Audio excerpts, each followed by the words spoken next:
اللہ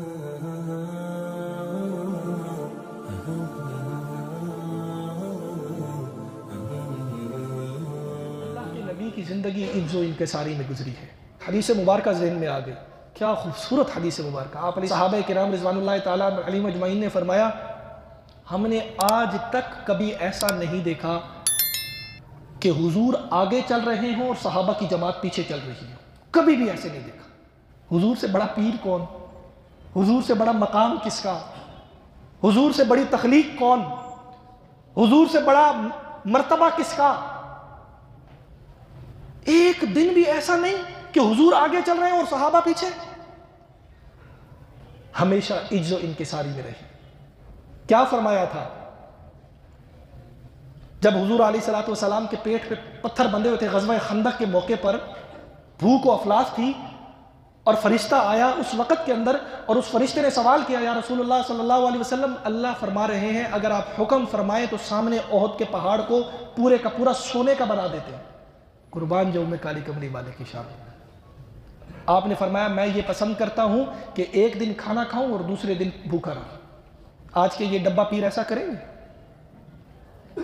میں قربان جاؤں، میں آپ کو اپنی آنکھوں دیکھا حال سنا رہا ہوں۔ ایسے بھی اللہ والے ہیں۔ مفتی عدنان کاکا خیل صاحب کے پیر صاحب ہیں، آئے یہاں ایک پروگرام کے اندر، ایسے اللہ والے ہوتے ہیں۔ ایک یہ ان کا ہوٹل کا روم بک تھا، انہوں نے کہا میں نے ہوٹل میں نہیں رہنا، میں نے مسجد میں رہنا۔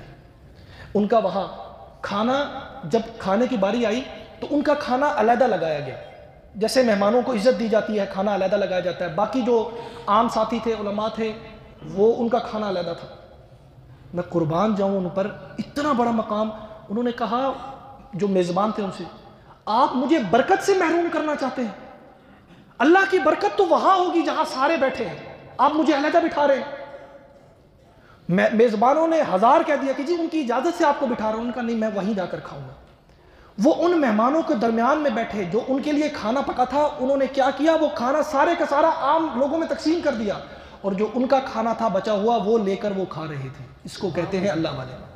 خدا کی قسم، لوگوں نے ان کے پاس جب اعتکاف ہوتا ہے، وہ لاکھوں کی تعداد میں اعتکاف لوگ وہاں بیٹھتے ہیں۔ ایک ساتھی بتا رہا کہ میں رات کو اٹھا تو تقریباً 2-3 بجے کا وقت تھا، میں باتھ روم کی حاجت ہوئی، میں بیت الخلاء میں گیا، کہتا میں نے اپنی آنکھوں سے دیکھا کہ حضرت اکیلے منہ پہ رومال لپیٹا ہوا اکیلے باتھ روموں کو صاف کر رہے تھے، اکیلے، رات کے 2-3 بجے۔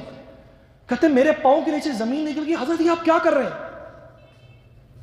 کہتے انہوں نے میری طرف دیکھا بھی نہیں، جواب بھی نہیں دیا، اور وہ صفائی کرتے کرتے وہاں سے واپس چلے گئے۔ ہے ایسے اللہ والے۔ اور آج کے جو یہ پیر ہیں، ہٹو بچوں کی صدائیں ہیں، ہٹو بچوں کی صدائیں، اربوں روپے کی گاڑیاں، اور کسی کو ہاتھ نہیں ملانا، کسی سے بات نہیں کرنی، تکبرانہ انداز کے اندر رہنا۔ کیا حضور علیہ الصلوۃ والسلام کا یہ طریقہ تھا؟ اور پھر کہتے کیا ہیں، ہم تو اللہ سے ملانے والے ہیں۔ تم اللہ سے ملانے والے نہیں ہو، تم یاد رکھو تمہارا یہ تکبر فرعون اور نمرود سے ملانے والا ہے، کیونکہ ان کا بھی یہی تکبر تھا۔ اب جو ہمارے، یہ تو ہو گیا ان 2 نمبر پیروں کا جنہوں نے اپنی خانقاہیں تو بنائی ہوئی ہیں، نام کی خانقاہیں، حقیقت میں خانقاہ نہیں ہے۔ مجھے یاد آگے میں پڑھ رہا تھا کتاب کے اندر، مولانا اشرف علی تھانوی رحمۃ اللہ تعالیٰ علیہ کے بارے میں آتا ہے۔ وہ اپنے مریدین سے کہا کرتے تھے میرے پیچھے مت آیا کرو، جب میں کہیں جا رہا ہوں میرے پیچھے مت آیا کرو، جب میں نے کوئی سامان اٹھایا ہو مجھے میرے ہاتھ سے مت لیا کرو۔ کیوں یہ سب کچھ کیوں فرماتے تھے؟ دل میں تکبر نہ آ جائے، انا نہ آ جائے کہ میں بہت بڑی چیز ہوں، بہت بڑا میرا مقام ہے۔ اللہ سے وہی ملاتے ہیں جو اللہ کے بتائے ہوئے راستے پر چلتے ہیں، اللہ کے نبی سے وہی ملاتے ہیں جو اللہ کے نبی کے بتائے ہوئے راستے پر چلاتے ہیں۔ یہ کیا کہ خود آسائشوں کے اندر اور مریدین باہر ذلیل ہو رہے ہیں؟ یہ سب کس وجہ سے ہو رہا ہے؟ وہ سامنے جو بیٹھے ہوئے لوگ ہوتے ہیں وہ کون ہیں؟ وہ ہم میں سے ہی ہیں۔ کیا کہتے ہیں جی ہمارے باپ دادا کے یہ پیر تھے، ہمارے جدی پشتی یہ پیر تھے۔ بھائی جدی پشتی جو پیر تھا یہ کوئی خاندانی پیر تھوڑا ہوتے ہیں، یہ نسب تھوڑا چل رہا ہے۔ اللہ والا جو ہوگا اس کی بارگاہ میں ہم جا کے بیٹھیں گے، جو حقیقی طور پر اللہ کی بات کرے گا اس کی مجلس میں جا کر بیٹھیں گے۔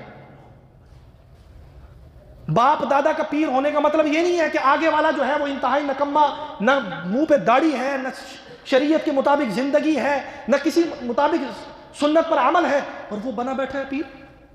ہم میں سے ہی لوگ ہیں جو ایسے پیر صاحبان کے پاس جاتے ہیں اور پھر کہتے کہ ناجی نہ ایسی بات نہ کرنا، اگر آپ نے ان کے خلاف بات کی تو آپ کے اوپر فلاں عذاب آ جائے گا۔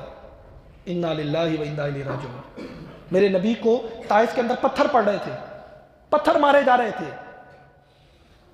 خون سر سے جاری تھا، پورے جسم پر خون و خون تھا، آپ کے نالین مبارک کے اوپر اتنا خون تھا کہ آپ کے پاؤں جم گئے تھے اس کے اوپر۔ اور حضور علیہ السلام کے پاس اللہ کے فرشتے حاضر ہوئے، یا رسول اللہ صلی اللہ علیہ وسلم، اللہ فرما رہے ہیں اگر آپ حکم دیں تو ابھی ان دو پہاڑوں کے درمیان ان تمام لوگوں کو غرق کر دیں، قربان جاؤں میں اس رحمت للعالمین پر۔ آپ نے فرمایا نہیں، یہ نہیں جانتے کہ میں کون ہوں، ان کی آنے والی نسلیں اللہ کے دین پر چلنے والی ہوں گی، مجھے اللہ سے بہت یقین اور امید ہے۔